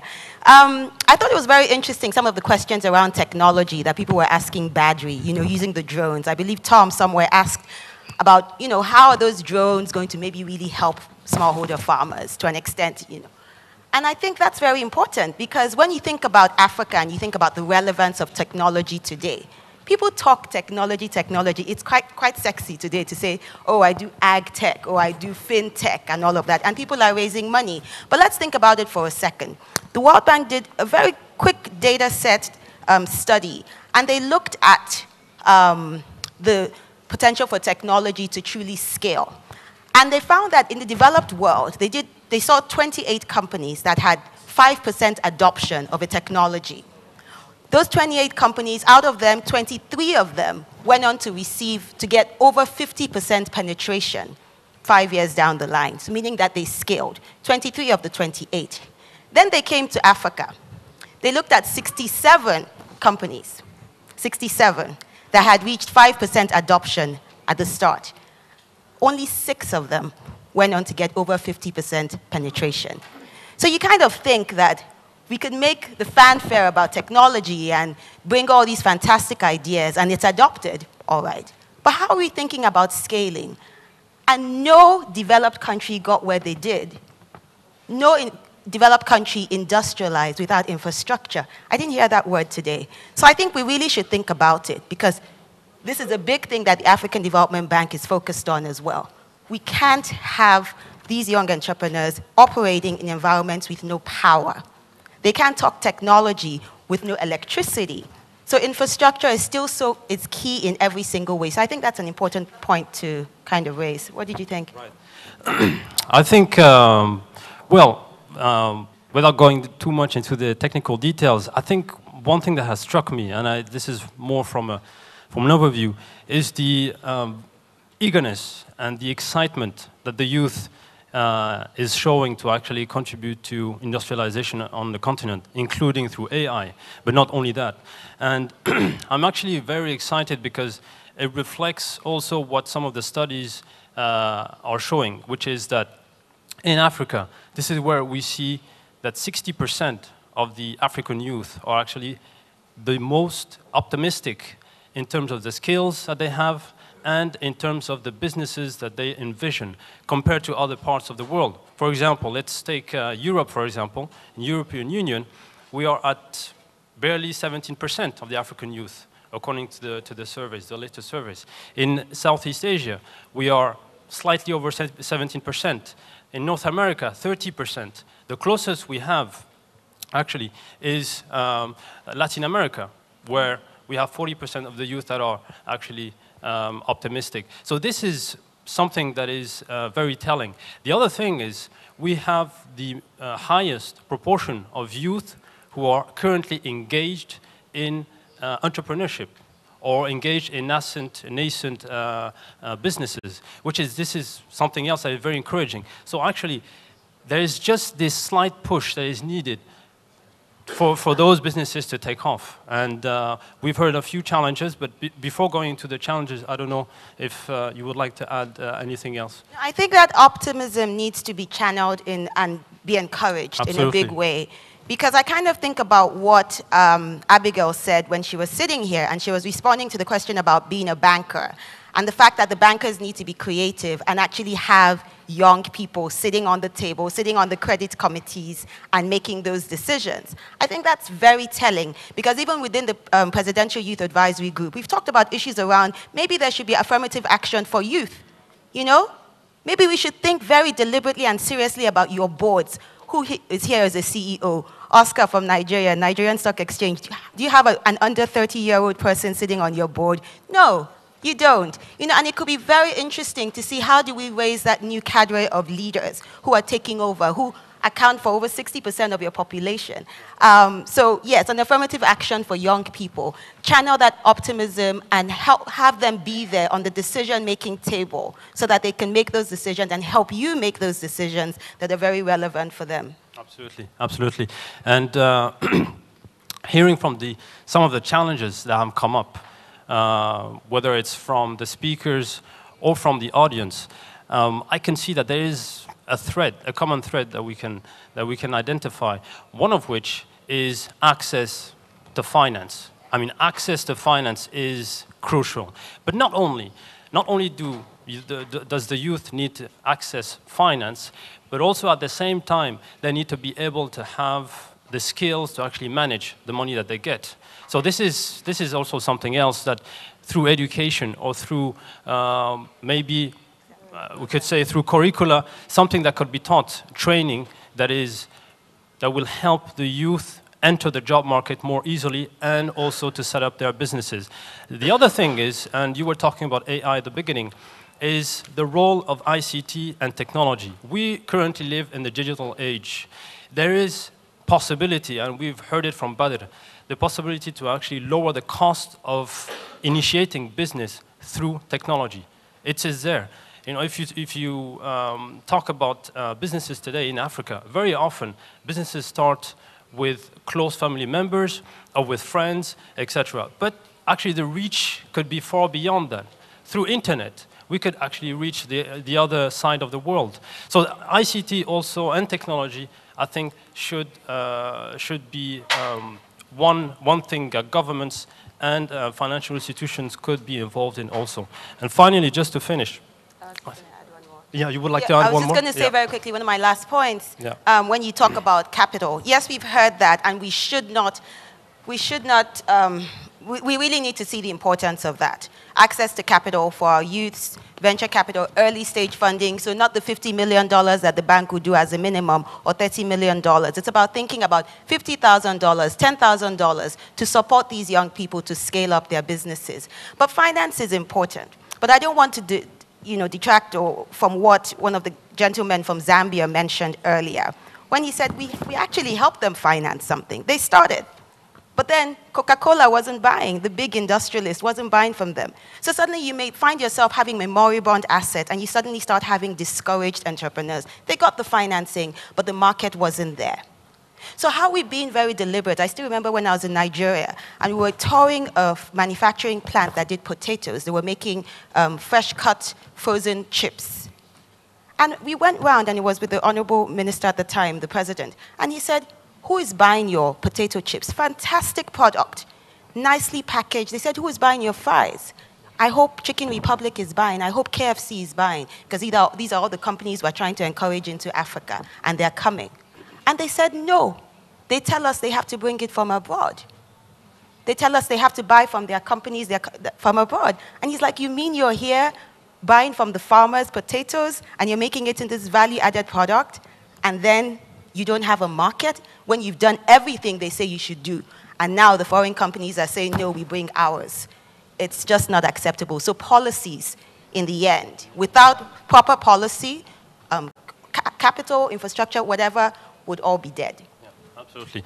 And it goes back actually to the discussion about enabling environment and setting up the conditions that are favorable for businesses to thrive. So not only setting up the business itself, identifying the market and trying to channel the products through that. Now, the other thing I just wanted to add that actually struck me and which is very exciting as well, is that from the speakers that we've heard today, it's a lot about social entrepreneurship. What I mean by that is that it's entrepreneurship, it's youth through businesses trying to address development problems of the day on the continent. So whether it's about the environment, whether it's about nutrition, whether it's about housing, whether it's about youth engagement, women empowerment, the businesses that we see in Africa and the willingness of the youth to actually contribute back is there. And this is very exciting. Now, the thing that we need to do now is to actually put up and set up the conditions that are favorable for them to actually kick off their businesses. So yes, would you like to add anything? Nothing, but maybe my final thoughts was issues around the question you asked about, would you sell your company? I'm in the process right now of trying to sell a part of my company to raise funding. And I think it's actually critical. You find those who are providers of capital, especially when you talk venture capital and equity, they complain that not too many Africans and young entrepreneurs want to sell. They want to hold on. Oh, I feel like I'm just the only one who can do this. But people could be there who can do it better and create more value. So I think it's important for us to have that mindset to be able to sell some and, you know, one day be listing on the stock exchange of Nigeria, as Oscar always encourages me that someday he wants to see that. So I think we should think about sharing that wealth, but still maintaining the values of creating jobs and corporate social responsibility. Yeah, and yes, and lastly, and it's great that you're on stage, and it's not just about women, it's also about men, and I think it's important to emphasize that. Let's try and recommend financial institutions to promote women entrepreneurship as well. I think this is important to consider. Women have capacity, they have skills, they can contribute. And so I think this is something else that we should encourage.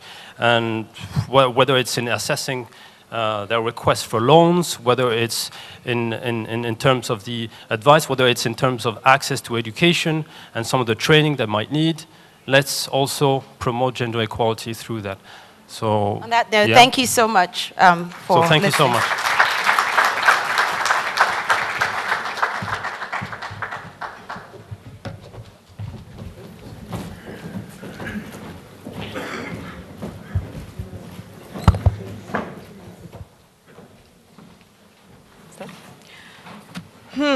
So we heard about drones and artificial intelligence, biofuels and jatropha, scrap metal and pelletized plastic trash.